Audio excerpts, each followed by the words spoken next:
176쪽의 말씀의 절입니다. 우리 같이 읽겠습니다. 하나님이 정하신 선은 한계가 아닌 보호를 위한 장치입니다. 그 허락하신 경계 안에서 자족과 감사를 배우게 됩니다.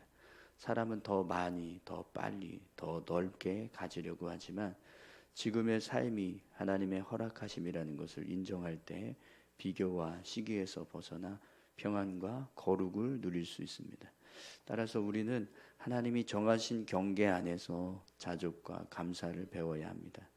하나님은 이스라엘 백성에게 아직 정복하지 못한 땅을 구체적으로 언급하시며 앞으로 허락하실 것 또한 말씀하십니다.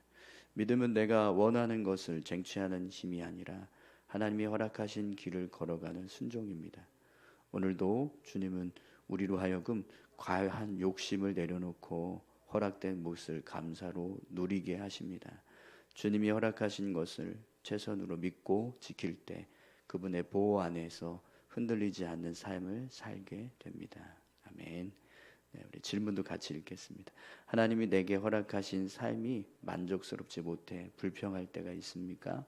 이와 관련해 오늘 말씀을 통해 내가 깨달은 바는 무엇입니까? 아멘. 오늘 민수기 34장은 이스라엘 백성들이 가나안 땅에 들어가서 차지할 땅의 경계를 설명해 주고 있는데요. 동서남북으로 해서 그 경계를 그어서 이스라엘 백성들에게 이 땅이 기업으로 삼게 될 땅이다 이렇게 이제 알려주십니다. 여러분, 하나님께서 이스라엘 백성들에게 이 가나안 땅의 경계를 정하시는 것은 이제 세 가지 의미가 있습니다.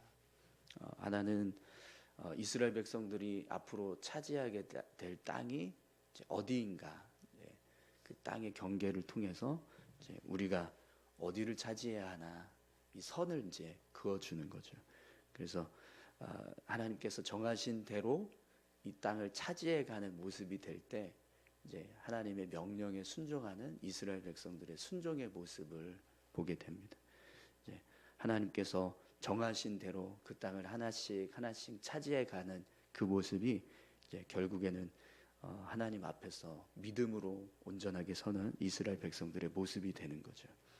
또 하나님께서 경계를 정하셨다라는 것은 말씀 해설에서도 나오지만 그들에게 주어진 이제 한계가 있다라는 거예요. 하나님께서 주신 것에 만족할 줄 알고 또 그것을 이제 누리기 위해서 힘쓰는 모습이 필요하다는 거죠. 근데 하나님이 정해 주신 경계 안에 머무르려고 하는 게 아니라 다른 곳을 원해서 여기 말고 다른 곳 주십시오. 이렇게 되면 하나님의 은혜에 대한 이제 또 감사하지 못하는 모습이 됩니다. 그래서 하나님께서 기업을 이제 정하시고 경계를 나누셨다. 이것은 그 은혜에 우리가 이제 머물러서 그 안에 그 속에서 살아가면서 하나님 앞에 감사하고 또 하나님께서 허락하신 것에 대해서 기뻐하면서 살아가는 믿음의 모습이 필요합니다. 또 하나님께서 경계를 정하셨다. 이것은 약속이기도 합니다. 이 땅은 어떻게 해서든지 내가 이스라엘 백성들에게 주겠다. 이런 이제 약속이 되는 거죠. 그래서 이 약속을 믿고 이스라엘 백성들도 이제 그 땅에 들어가서 열심히 하나님과 함께 그 땅을 하나씩 하나씩 차지해가는 이제 은혜를 이제 경험하게 되는 겁니다. 우리가 하나님께서 이렇게 우리를 위해서 이런 땅을 주시겠다고 말씀하시는구나. 우리도 그 말씀 앞에서 믿음으로 같이 함께 나아가면 이 땅 우리가 반드시 우리의 기업으로 삼게 될 것이다. 이 믿음의 고백을 가지고 이제 살아가는 거죠. 그래서 이제 이 약속의 경계는요 믿음의 증표가 됩니다. 이렇게 세 가지 어떤 하나님께서 이 경계를 정하신 이 모습을 통해서 세 가지 믿음의 자세가 이제 드러나게 됩니다. 순종하게 되고 또 그 약속을 성취하기 위해서 열심히 믿음으로 나아가는 모습, 또 만족하고 감사하는, 그리고 하나님께서 우리에게 주신 약속이 있다라고 하는 사실을 기억하는 그런 믿음의 모습들이 세워지게 됩니다. 근데 여러분, 우리가 살아가는 삶도 똑같습니다. 하나님께서 이 땅에서 우리가 삶을 살아갈 때 이 가나안 땅은 사실 우리에게는요, 이제 하나님의 나라에 대한 소망이기도 하거든요. 그래서 이제 하나님이 우리를 이 땅에서 살게 하시지만 언젠가는 하나님 나라에 들어가게 하실 약속을 성경은 우리에게 말씀해 주고 있습니다. 그래서 우리가 삶을 살아갈 때 이제 하나님의 나라를 소망하면서 이 세 가지 믿음의 모습으로 삶을 살아가는 거죠. 언젠가 내가 하나님 나라에 들어갈 테니 그 약속을 믿고 나도 그 나라에 들어가기 위해서 힘쓰자. 이렇게 매일매일 말씀을 따라서 삶을 살아가는 그런 순종의 삶을 살아가는, 또 하나님께서 주신 은혜, 하나님의 나라를 소망하는 마음이 있어야 되는데 그 소망하는 마음보다 이 땅의 소망이 더 커서 하나님의 나라를 바라보지 못하고 이 땅에만 우리가 마음을 두고 살아간다면 그 모습은 하나님 나라에 대한 어떤 만족감을 갖지 못하는 모습과 똑같은 거죠. 그래서 이 땅에 소망을 두기보다 하나님 나라에 소망을 두고 살겠습니다. 이 믿음의 고백을 가지고 살아가는 겁니다. 또 하나님께서 우리에게 천국을 약속하신 거 믿으시죠? 네, 네.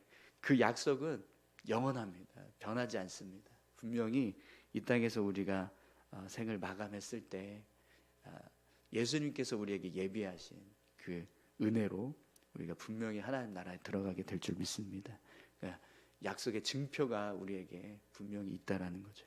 그래서 그 믿음을 가지고 매일매일의 삶을 열심히 살아가는 것, 이것이 우리가 이 땅에서 하나님의 백성으로 살아가야 할 모습입니다. 또 오늘 이제 말씀을 보면 그런 이제 가나안 땅을 분배해야 될 사람, 그리고 분배받게 될 지휘자들을 이제 하나님께서 기록을 하세요.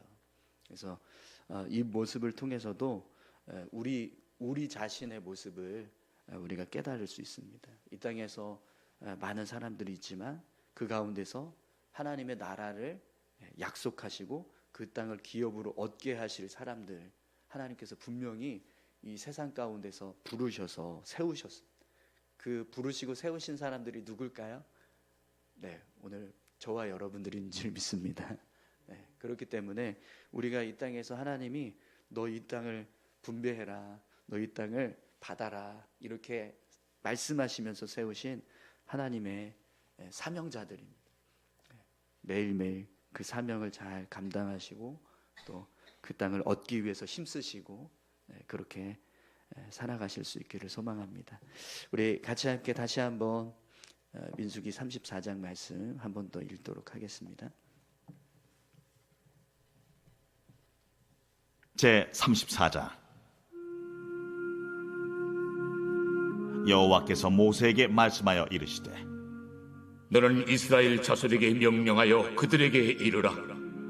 너희가 가나안 땅에 들어가는 때에 그 땅은 너희의 기업이 되리니 곧 가나안 사방 지경이라. 너희 남쪽은 에돔 곁에 접근한 신광야니 너희의 남쪽 경계는 동쪽으로 염해 끝에서 시작하여 돌아서 아그라빔 언덕 남쪽에 이르고 신을 지나 가데스 바네아의 남쪽에 이르고 또 하살라다를 지나 아스몬에 이르고 아스몬에서 돌아서 애굽 시내를 지나 바닥까지 이르느니라. 서쪽 경계는 대해가 경계가 되나니 이는 너희의 서쪽 경계니라. 북쪽 경계는 이러하니 대에서부터 호르산까지 그어라. 호르산에서 그어 하맛 어귀에 이르러 시닷에 이르고 그 경계가 또 시브론을 지나 하살 에난에 이르나니 이는 너희의 북쪽 경계니라. 너희의 동쪽 경계는 하살 에난에서 그어 스밤에 이르고 그 경계가 또 스밤에서 리블라로 내려가서 아인 동쪽에 이르고 또 내려가서 긴네렛 동쪽 해변에 이르고 그 경계가 또 요단으로 내려가서 염해에 이르나니 너희 땅의 사방 경계가 이러하니라. 모세가 이스라엘 자손에게 명령하여 이르되 이는 너희가 제비 뽑아 받을 땅이라. 여호와께서 이것을 9지파 반쪽에게 주라고 명령하셨나니 이는 루벤 자손의 지파와 갓 자손의 지파가 함께 그들의 조상의 가문에 따라 그들의 기업을 받을 것이며 므낫세의 반쪽도 기업을 받았음이니라. 이 두 지파와 그 반지파는 여리고 맞은편 요단 건너편 곧 해돋는 쪽에서 그들의 기업을 받으리라. 여호와께서 또 모세에게 말씀하여 이르시되 너희에게 땅을 기업으로 나눌 자의 이름은 이러하니 제사장 엘르아살과 눈의 아들 여호수아니라. 너희는 또 기업의 땅을 나누기 위하여 각 지파의 한 지휘관씩 택하라. 그 사람들의 이름은 이러하니 유다 지파에서는 여분네 아들 갈렙이요, 시몬 지파에서는 암미우스의 아들 수멜이요, 베냐민 지파에서는 기슬론의 아들 엘리다시요, 단 자손 지파에서는 지휘관 요굴리 아들 붓기요, 요셉 자손 중 므낫세 자손 지파에서는 지휘관 에봇의 아들 한니엘이요, 에브라임 자손 지파에서는 지휘관 십단의 아들 그무엘이요, 스불론 자손 지파에서는 지휘관 바르나게 아들 엘리사반이요, 이사갈 자손 지파에서는 지휘관 아산의 아들 발디엘이요, 아셀 자손 지파에서는 지휘관 슬루미의 아들 아히우시요, 납달리 자손 지파에서는 지휘관 암미우스의 아들 부다헬이니라. 이들이 여호와께서 명령하사 가나안 땅에서 이스라엘 자손에게 기업을 받게 하신 자들입니다. 아멘. 네, 말씀 기도 같이 함께 보겠습니다. 2절 말씀인데요. 너는 이스라엘 자손에게 명령하여 그들에게 이르라. 너희가 가나안 땅에 들어가는 때에 그 땅은 너희의 기업이 되리니 곧 가나안 사방 지경이라. 아멘. 첫 번째 기도 제목입니다. 하나님이 내게 허락하신 것을 최선으로 여기며 모든 상황에서 감사하고 찬송하게 하소서. 다른 이들과 비교하는 어리석음을 버리고 제게 주신 몫에 감사하며 자족하게 하소서. 아직 이루어지지 않은 약속을 믿음으로 바라보며 오늘 하루 겸손히 말씀에 순종하게 하소서. 아멘. 17절 말씀입니다.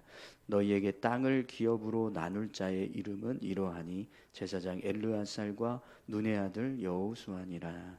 아멘. 두 번째 기도 제목입니다. 우리나라 지도자들에게 지혜와 공의를 주셔서 모든 국정이 적재적소에서 잘 이루어지게 하소서. 교회 사역자들을 붙들어 주셔서 교회 안에 바른 행정 절차가 세워지고 온 성도가 섬길 수 있는 은혜의 장이 마련되게 하소서. 성도들이 서로 비교하며 경쟁하지 않고 사랑 안에서 연합하게 하소서. 아멘. 네, 우리 두 가지 기도 제목입니다. 하나님이 내가 허락하신 것을 최선으로 여기고 모든 상황에서 감사하고 찬송하는 삶 살게 하시고, 다른 이들과 비교하거나 또 자신의 어떤 몫에 자족하지 못하는 모습이 없도록 우리가 하나님의 은혜에 약속을 믿고 또 날마다 겸손히 말씀 앞에 서게 하시고, 또 이 땅의 지도자들이 주님께서 주시는 지혜와 공의를 가지고 이 나라를 잘 다스리고 또 교회도 그렇게 건강한 모습으로 세워져 가고, 성도들이 서로 경쟁하는 것이 아니라 주님의 몸된 교회를 세우기 위해서 연합하는 그런 귀한 모습들로 교회가 세워져 갈 수 있게 해달라고 위해서 같이 함께 기도하시기 원합니다. 우리 다 같이 함께 기도하시겠습니다. 하나님 감사합니다. 하나님